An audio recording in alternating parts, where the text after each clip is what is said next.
আলহামদুলিল্লাহ, ওয়াসসালাতু ওয়াসসালামু আলা রাসূলিল্লাহ।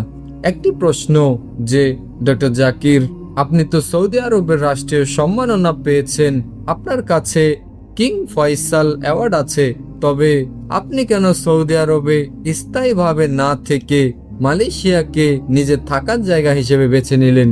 এর উত্তরটি হলো যে একজন ইসলামের ছাত্র হিসেবে আমি সবসময় চিন্তা করি কোথায় থাকলে আমি ইসলামের জন্য সবচাইতে বেশি কাজ করতে পারবো। সৌদি আরব ইসলামের কেন্দ্রভূমি, সেখানে ইসলামের দাওয়াত অলরেডি প্রতিষ্ঠিত আছে, কিন্তু দক্ষিণ পূর্ব এশিয়া, বিশেষ করে মালয়েশিয়া, ইন্দোনেশিয়া এবং এই অঞ্চলগুলো হলো মুসলিম বিশ্বের এক বিশাল উদীয়মান শক্তি। মালয়েশিয়া এমন একটি দেশ যা বহু সংস্কৃতি এবং বহু ধর্মের মিলনস্থল। এখানে বসে আমি কেবল মুসলিম নয়, বরং হিন্দু, খ্রিস্টান এবং বৌদ্ধদের সাথেও সরাসরি সংলাপ করার সুযোগ পাই। আমার মূল লক্ষ্য কেবল মুসলিমদের ওয়াজ শোনানো নয়, বরং অমুসলিমদের কাছেও ইসলামের সঠিক বার্তা পৌঁছায় দেওয়া। মালয়েশিয়ার এই ডাইভার্সিটি আমার দাওয়াতি কাজের জন্য একটি পারফেক্ট প্ল্যাটফর্ম। অনেকে মনে করেন যে সৌদি আরব মানেই সবচাইতে বেশি ধর্মীয় স্বাধীনতা, কিন্তু ভাই, লজিক্যালি আমাদের বুঝতে হবে যে সৌদি আরব একটি রাজতান্ত্রিক দেশ।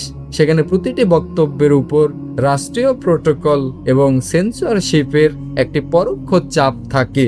বিশেষ করে বর্তমানে এই রাজনৈতিক সমীকরণে সৌদি আরব অনেক পশ্চিমা দেশের সাথে কূটনৈতিক ভারসাম্যে লিপ্ত।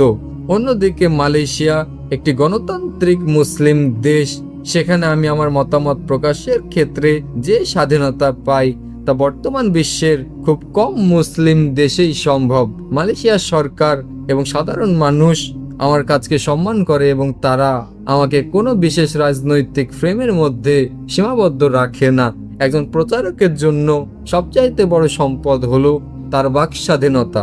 ভারত সরকার যখন আমার বিরুদ্ধে রাজনৈতিক উদ্দেশ্য প্রণোদিত মামলা করলো, তখন আমার এমন একটি নিরাপদ আশ্রয়ের প্রয়োজন ছিল যেখানে আইনি সুরক্ষা সুনিশ্চিত। আলহামদুলিল্লাহ, মালয়েশিয়া সরকার আমাকে পার্মানেন্ট রেসিডেন্সি প্রদান করেছে। সৌদি আরবের নাগরিকত্ব বা স্থায়ী বসবাসের নিয়মগুলো অত্যন্ত জটিল এবং তা মূলত রাজকীয় ডিগ্রির উপর নির্ভর করে, কিন্তু মালয়েশিয়ার আইনি কাঠামোতে একজন পিআর হোল্ডার হিসেবে আমি দীর্ঘমেয়াদী স্থায়িত্ব পাই। এটি আমাকে অস্থিরতা ছাড়াই আমার গবেষণা এবং পিস টিভির কার্যক্রম চালিয়ে যেতে সাহায্য করে। আমি পালিয়ে যাওয়ার জন্য নয়, বরং একটি স্থায়ী ঘাঁটি গেড়ে কাজ করার জন্য মালয়েশিয়াকে বেছে নিয়েছি।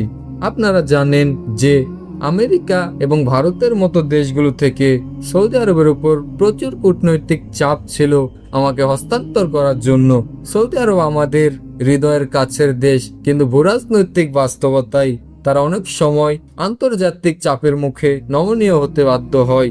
মালয়েশিয়া ঐতিহাসিকভাবেই পশ্চিমাদের অন্যায্য চাপের বিরুদ্ধে সোচ্চার। বিশেষ করে ফিলিস্তিন এবং ইসলাম ফোবিয়া ইস্যুতে মালয়েশিয়ার অবস্থান অনেক বেশি স্পষ্ট।